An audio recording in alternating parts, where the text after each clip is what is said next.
That's what I do in the army. It looks super modern, and it is. But there's more to it than that. This is The Edge.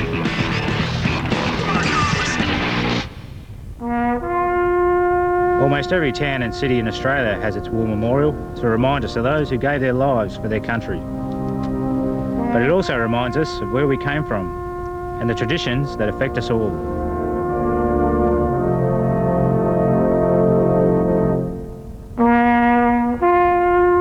War is a terrible thing, yet more than 1.5 million Australian men and women have volunteered to go to war this century. They were not forced to fight, because in 1903, when the Defence Act was passed, the rule was that soldiers could only be sent overseas if they chose to go. Over 100,000 of these gave their lives during the conflicts. Why would you go to war? To protect Australia? Another country? To protect your own family? For adventure? These are all reasons why Australian men and women served in 8 wars during the 20th century. The Boer War from 1899 to 1902, World War I, 1914 to 1918, World War II from 1939 to 1945, the Korean War, 1950 to 1953, the Malayan Emergency from 1955 to 1960, the Indonesian Confrontation, 1964 to 1966, the Vietnam War, from 1962 to 1973, and the Gulf conflicts from 1990 to 1991. But the army is not just about war. It's also about helping other countries by being peacekeepers. Australians have been involved in peacekeeping forces all around the world, and they still are today. The way Australians behave during these conflicts has created traditions. Some of the traditions are simple and easy to understand, like the slouch hat that Australians have worn in every war this century. It's part of our image, who we are. But other traditions involve ways of behaving, including the determination to win, because you believe in what you are fighting for, dedication to duty, making sure you are always ready to do your best, honour, behaving properly and legally towards others, even if they are the enemy, integrity, behaving honestly and being trustworthy. Mateship, looking after your mates and all working together as a team. Courage, doing your best, even when it's difficult and dangerous. Initiative, taking action, being resourceful and solving problems. Teamwork, trusting one another and working together. Loyalty and patriotism, doing the right thing by your country and yourself. Put them all together, and that's what the Army calls the spirit of Anzac. How do we develop these traditions, this Anzac spirit? Let's take a trip through time and see. Crikey, it's good to be going home after 12 months of war. I remember a year ago, standing on the Fremantle Wharf, about to board the ship to South Africa. I had such grand notions of honour and glory. For most of the time it was riding through the bush for days on end in the heat, with poor food and little water, being shot at by South African farmers, the Boers, who you hardly ever saw. It was rounding up women and children into camps for their own protection, and so they couldn't help their menfolk. Many got sick and died there, but so did our soldiers. But it seemed worse with women and kids. You know, one surprising thing happened. Although we left Australia as West Australians or Tasmanians or Queenslanders, with our own armies and representing our own states, we seemed to develop national pride. We mixed with the British, who we've been taught at school to look up to as our heroes, but somehow our boys seemed fitter, taller and more independent. I reckon we were not better soldiers, but better fighters. And while we were away fighting side by side, back home the different states federated. They came together and created the new nation, Australia. Then for the first time, an Australian army was formed to protect Australia and its territories from invasion. We saw those men of the 1st Commonwealth Horse, and they did us proud.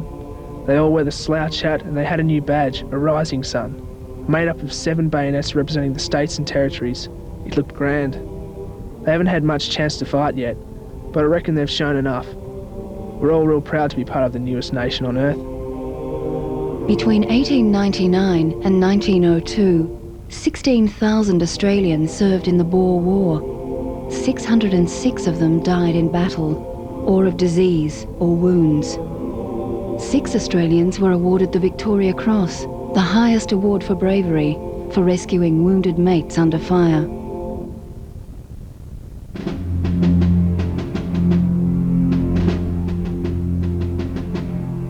November 16, 1915, Gallipoli, Turkey. Dear Mother and Father, I haven't told you much in my previous letters about our experiences here. We landed on Gallipoli at dawn on the 25th of April. We reckon it will become a special day for all Aussies, the first day we took our place in the world, the New Zealanders and us. The official paperwork described us as the Australian and New Zealand Army Corps, Anzac. The name has stuck. We're Anzacs now. I remember as we came in towards shore in the boats how scared I felt, but also how excited. I jumped out the boat and straight away fell right under the water. The pebbles were slippery and my pack was so heavy. Some of my mates in the boat actually drowned. I threw my pack off, kept hold of my rifle and made it ashore. Well, what a racket there was. Shots and shells and screams. Nobody knew where we were supposed to gather, so we just ran, firing and screaming and hoping that we would make it. Lots didn't. We didn't beat the Turks that day, but we reckon we passed the test and didn't shirk the fight. You'd have been proud of us. Well, after that, we sort of dug in and the war went on day after day, without us getting over those cliffs. It was freezing in winter and boiling in summer. There were big fat blowflies that would rush in your mouth as soon as you tried to put some food in. No water and no proper toilets. Lots of poor blighters suffered. One young lad, Jim Martin, came ashore well after the first landing, keen as mustard. But he quickly got sick in the awful conditions, died on the hospital ship and was buried at sea. Mother, he was only 14. What must his family be feeling now? Well, we attack soon. God willing, I'll write again. Say hello to my darling wife, Violet, and young George. I long to see George. It's strange to have a son you've never seen. God, I hope this war will end soon so I can return to my family. Your loving son, Jack.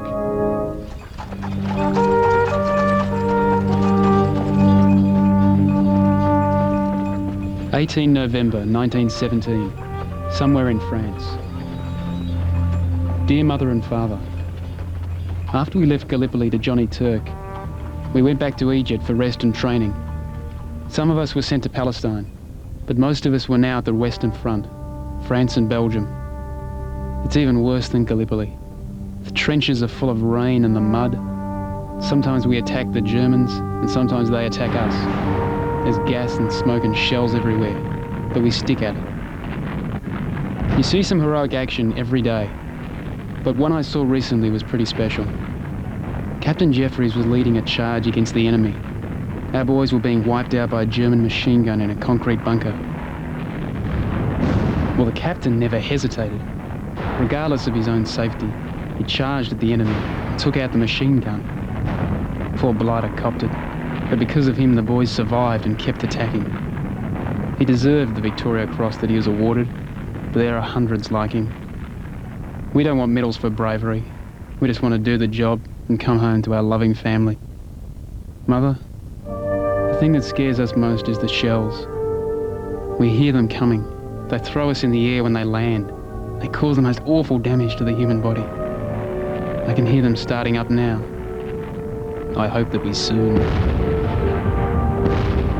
Dear Mrs. Sullivan, I understand that you have been informed officially of the death in action of your son. I was your son's commanding officer when he was killed. He was a popular man and a fine soldier. I'm sorry to say that we have not found his body, and there is no hope that he could have survived the shell that hit near him and his 3 mates. You will be relieved to know that he would have felt no pain. Your son was a fine Australian who died doing his duty for God, King and country. Captain J.L. Black. Between 1914 and 1918, over 400,000 Australian volunteers enlisted to fight, out of a population of less than 5 million. 330,000 of these men and women served in the Australian military forces overseas. About 62,000 died. Of these, more than 17,000 have no known grave. In 1993, the remains of an unknown Australian soldier were removed from his grave in France and placed in a special tomb at the Australian War Memorial. He represents all Australians who have died in war.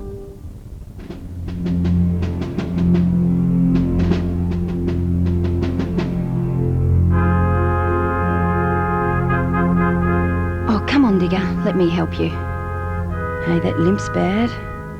You look young. How did you come to be in the army? Because of a man I never knew. My father. He was a soldier in World War I. I was born while he was away. He never saw me. Blown to bits by a shell on the Western Front. His mates used to come and see Mum. They told me stories about him, which made me very proud. They seemed heroes to me, those mates of his, even though some of them were broken in body and mind, you know, because of their wounds. So I joined as soon as war was declared against the Germans in 1939. I felt I was carrying on from Dad. Dad's mates talked about the bravery of their mates. My mates were brave too. We were in North Africa, at Tobruk. We were trapped like rats, so we called ourselves the Rats of Tobruk. We had a Corporal Edmondson in our unit, just an ordinary bloke. But when the Germans started breaking through the defences, he took a small group of mates and attacked and killed those who had broken through. He saved his officer's life, but was killed in action. He was the first Aussie to get a Victoria Cross in World War II. His was a painful death, though we wrote to his mum that he died peacefully. Well, after that we were called back to fight the Japanese. They swept through the Pacific and captured 30,000 of our blokes and nurses at Singapore. It looked like they were unbeatable. But we fought back, and a group of kids, you know, really raw 19 and 20-year-olds, held the crack Japanese troops on the Kokoda track long enough for us seasoned blokes to arrive and push them back. My dad was at Gallipoli, and that was special. But I reckon we showed the same spirit at Tobruk and Kokoda. I stayed in New Guinea and the islands, helping to mop up the remaining Japanese who refused to surrender. Then I was shot, and here I am. I nursed our boys in New Guinea. Lots got malaria and other diseases. Oh, in the terrible conditions. I nursed some of the Japanese soldiers too. First I thought I couldn't look after them, but, well, they're human. Have mothers just like our boys. So we nursed them in the hope that the Japanese did the same for our boys taken prisoner. But we learned at the end of the war that our boys suffered terribly. More than a third died from execution, terrible bashings, starvation and medical neglect. Oh, you should hear the Singapore survivors talk about some of their medical men, like Weary Dunlop and others. They were as badly off as the other prisoners, but never stopped treating and nursing them, and sticking up for them against the Japanese guards, even though they got beaten for it. Well, they were the real heroes. The many never fired a shot. Nurses too. They were prisoners. Many were just murdered. Nursing some of the returned prisoners. They're often in a terrible physical condition. And some of them are mentally scarred for life. But so many are so optimistic and forgiving. And just want to get on with their lives. It won't be easy. But I admire their strength and determination. Yeah, I reckon this war has touched most families. Don't forget that almost every Australian did their bit. Lots of soldiers served on the home front. And lots of people were in war work or voluntary work. I reckon they showed the Anzac spirit as well. Between 1939 and 1945, about 1 million of Australia's 7 million men and women served in the Australian military forces. 400,000 of these served overseas. 22,500 were taken prisoner, and some 8,000 of these died in captivity. More than 39,000 died serving their country in this war.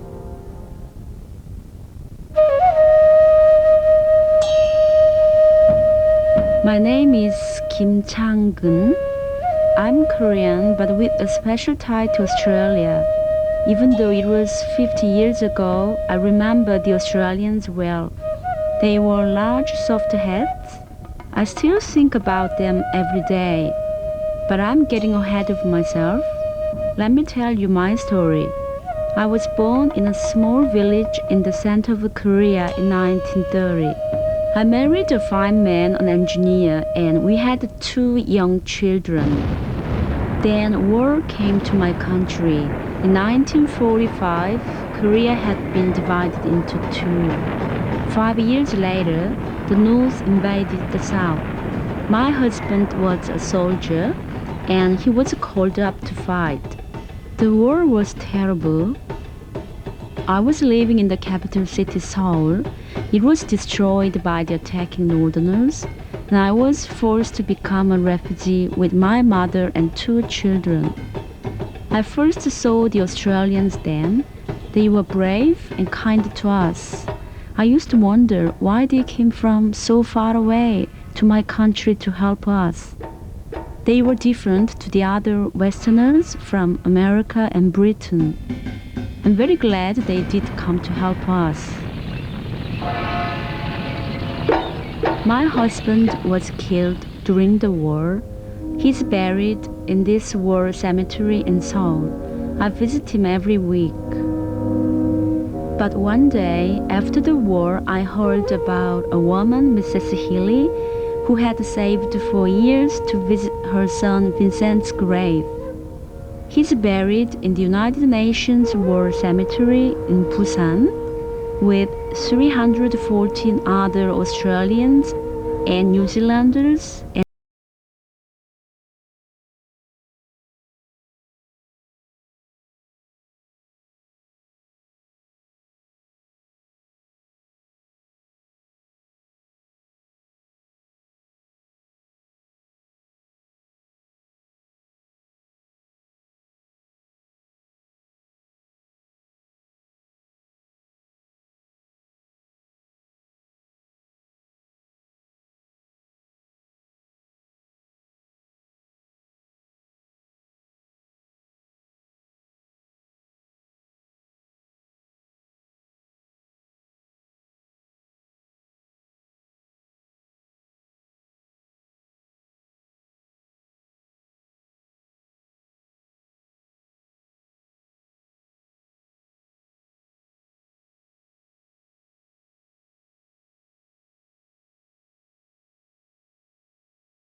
New Zealanders are buried in the United Nations Memorial Cemetery in Busan, South Korea.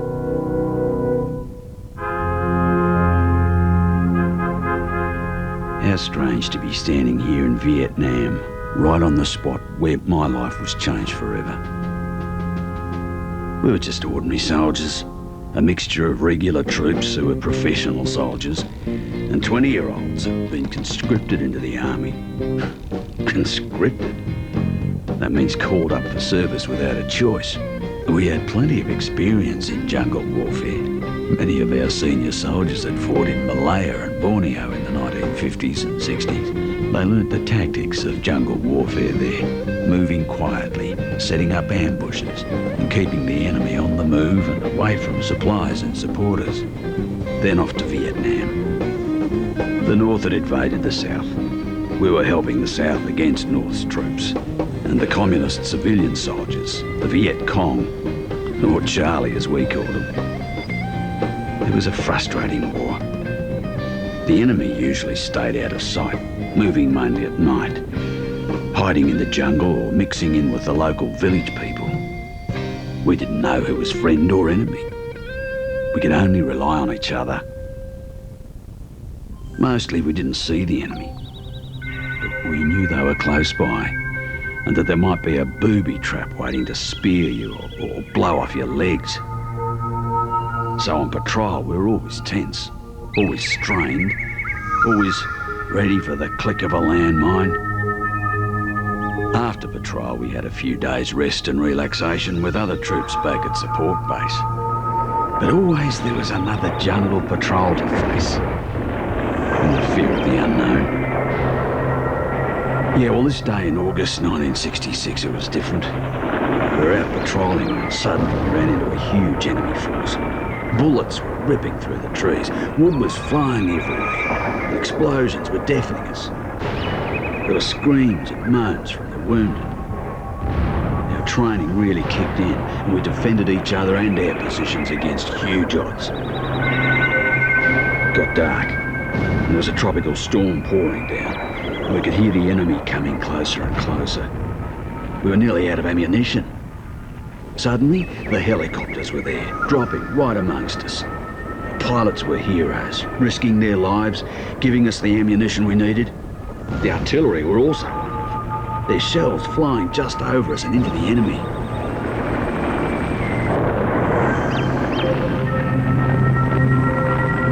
Well, next morning we saw what had happened. 108 men had faced about 2,500 enemy. We lost 18 and recovered 245 enemy dead. Many more had been dragged away. If they could, the Viet Cong always took out their wounded and dead, and we respected them for that.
You know, the spirit of Anzac is not just about wartime. It's also about keeping the peace. It's about being in places like East Timor. It's also about providing security and protection so people can rebuild their lives.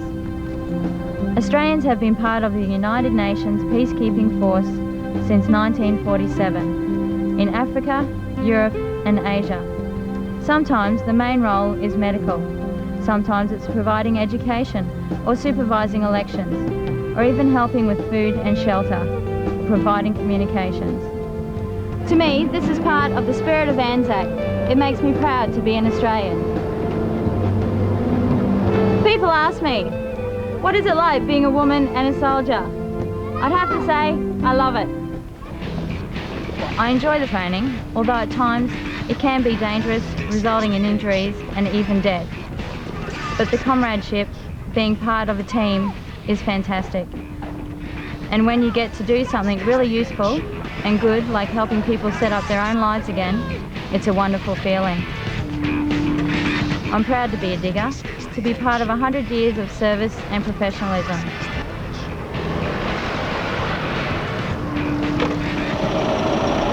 get back on duty. See ya.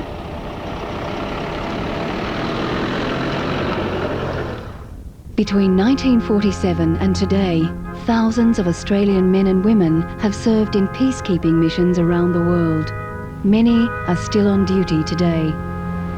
For me, April 25th, Anzac Day, symbolises the tradition that I'm proud to be part of. On Anzac Day, we see it all. We hear the music that Australians marched to as they went away to protect the nation and defend the rights of other countries. We see the children and grandchildren of those who died to make our nation safe and democratic. We see the Australian flag, the symbol of our nation, reminding us that the Army and other defence forces are part of Australia and serve all Australians. We see the slouch hat and the rising sun hat badge, which Australians have worn with pride for 100 years. We see the unit banners telling us the story of where Australians fought, died and triumphed. But most of all, we see the men and women who made all this happen, the ones who built the tradition of the Anzac spirit. They might look like the oldies down the RSL and the bowling club now, but remember what they have done and what young people today are still prepared to do. They have built a proud tradition. They have served when they were needed. At one time, they were young people like you are today. They are you. You may be asked to one day carry on the spirit of Anzac. Are you prepared? Some people give of themselves.